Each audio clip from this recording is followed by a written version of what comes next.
नमस्कार, मैं हूं सौरभ द्विवेदी। यह है thelalantop.com और आज बात अहमद पटेल की, जो अपनी जिंदगी की सबसे मुश्किल राजनीतिक लड़ाई लड़ रहे हैं कि हार रहे हैं कि लगभग हार चुके हैं। ये सब क्यों कह रहा हूं मैं?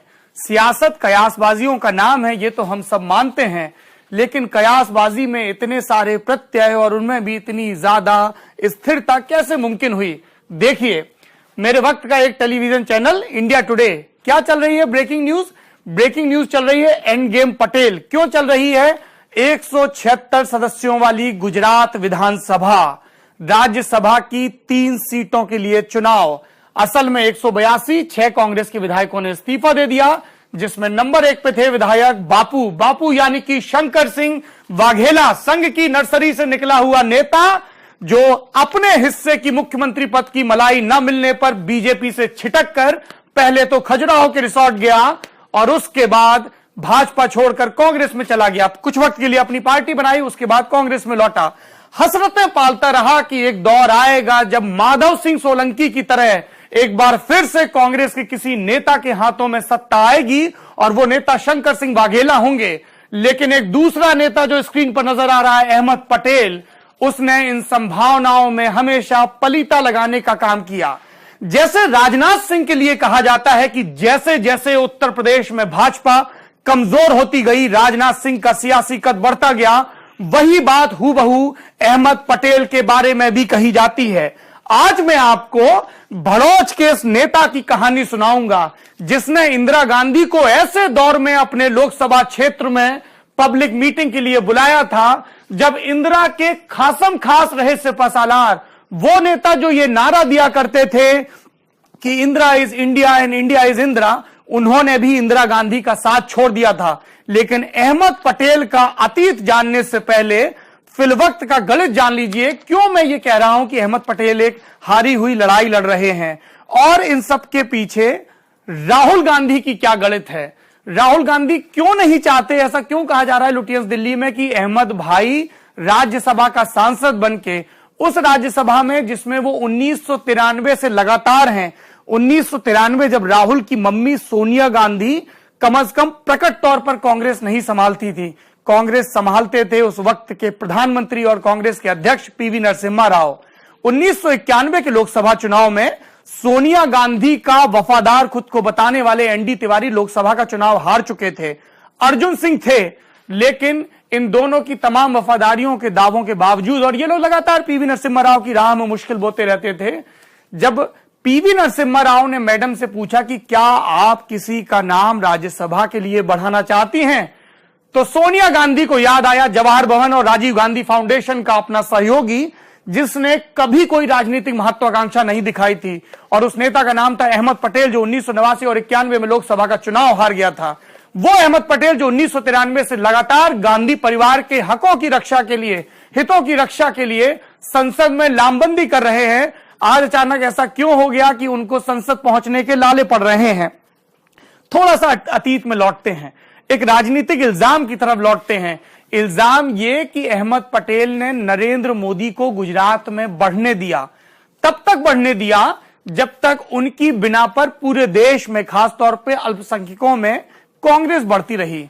लेकिन 2011-12 के बाद नजारा बदल गया। नरेंद्र मोदी लगातार तीसरा विधानसभा चुनाव जीत के इतने ताकतवर हो गए कि वो दिल्ली की तरफ नजर गड़ाने लगे और दिल्ली की सल्तनत नरेंद्र मोदी के शब्दों में खतरे में पड़ने लगी। सल्तनत सुन के आज सुबह के अखबारों की कुछ सुर्खियां भी आपको शायद याद आ रही होंगी। कांग्रेस के वफादार जयराम रमेश ने कहा कि सल्तनत स्टाइल में पार्टी चल रही है, कुछ लोग अभी भी अपने आप को सुल्तान समझ रहे हैं। राम जाने ये राहुल गांधी को खुश करने की कवायद है या अपनी बची कुची प्रतिष्ठा बचाने की। लेकिन 2012 के बाद जब गांधी सल्तनत को खतरा पहुंचने लगा, तब अहमद पटेल को समझ में आया कि नरेंद्र मोदी नाम के राजनीतिक खतरे को अब टैकल करना होगा।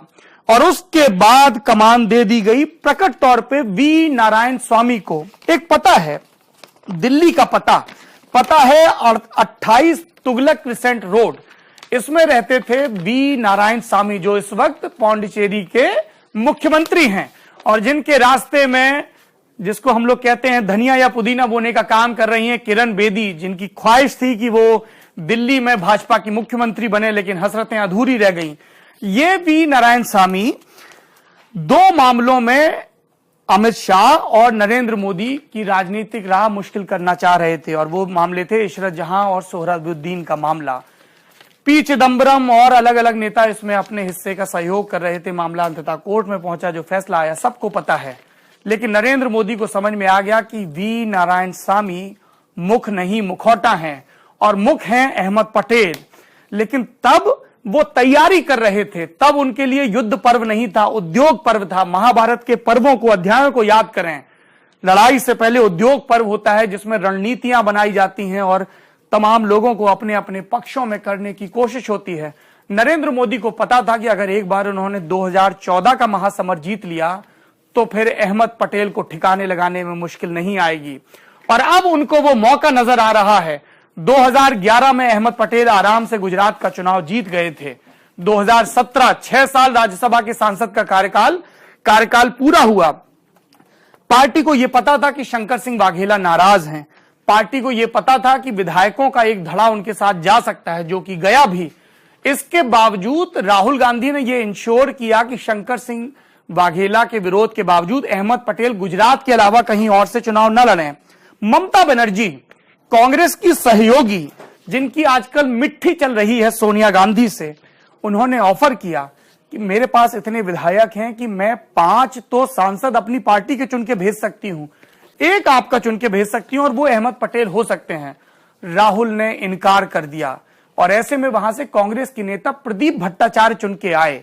अहमद भाई, लुटियंस दिल्ली में अहमद पटेल का प्रचलित नाम। अहमद भाई को कहा गया, आपकी दिल्ली में राजनीतिक उपादेयता इससे तय होगी कि आप गुजरात के चुनाव में कैसा करते हैं। और गुजरात के चुनाव में कैसा कर रहे हैं अहमद भाई? 182 विधायकों की गुजरात विधानसभा, 182 में से 6 ने इस्तीफा दिया बापू के नेतृत्व में। अभी खबर आई कि क्रॉस वोटिंग शुरू हो चुकी है। जरा ऊपर का नजारा दिखाइए, जहां पे हमारे साथी, बताइए क्या है ये। देखिए इधर, ये हमारे साथी अविनाश है, इन्होंने पूरी गणित अपनी स्क्रीन पर दिखा रखी है। कुल 176 वोट है, बीजेपी के पास है 121, कांग्रेस के पास है 44, लेकिन 44 में भी एक ने क्रॉस वोटिंग कंफर्म कर दी है। हर सीट पर जीत के लिए 45 विधायकों के प्रथम वरीयता मत चाहिए। बीजेपी के 2 उम्मीदवारों की जीत तय है। पहले पार्टी के राष्ट्रीय अध्यक्ष अमित शाह, दूसरी पार्टी की काबीना मंत्री, मोदी कैबिनेट का हिस्सा स्मृति ईरानी। अभी भी 30 वोट बचे हैं बीजेपी के पास, जिसके जरिए वो अपने तीसरे कैंडिडेट बलवंत राजपूत को जिताना चाहती है। बलवंत राजपूत जो कांग्रेस के विधायक दल के चीफ विप थे, जिनकी शंकर सिंह वाघेला से रिश्तेदारी है। क्या रिश्तेदारी है? शंकर सिंह वाघेला के लड़के से बलवंत राजपूत की लड़की ब्याही है, समधी है ना। तो ये बलवंत राजपूत है जो बीजेपी के तीसरे कैंडिडेट है। कुछ दिनों पहले तक सोनिया गांधी जिंदाबाद के नारे लगा रहे थे, लेकिन सियासत ऐसी ही है, सूरज उगता है तो किसी की जिंदाबाद करते हैं, डूबता है तब तक निष्ठाएं बदल चुकी होती हैं। तो अहमद पटेल हारते नजर आ रहे हैं राज्यसभा की सीट पर, लेकिन अहमद पटेल एक पॉलिटिकल बाजीगर का नाम भी है, और सियासत में कहते हैं कि जब तक आखिरी वोट न गिन लिया जाए, खुशियां और गम नहीं मनाना चाहिए। अहमद पटेल के इस अहम राज्यसभा चुनाव पर, गुजरात के इस राज्यसभा चुनाव पर हमारी नजर लगातार रहेगी। ललन टॉप के पॉलिटिकल किस्सों की अगली लाइव किस्त में आपको बताऊंगा अहमद पटेल की सियासत के बारे में। बने रहिए लगातार हमारे साथ। मेरा नाम सौरभ द्विवेदी, यह है युवाओं का औचक और चौचक चैनल दी ललन टॉप .com। शुक्रिया।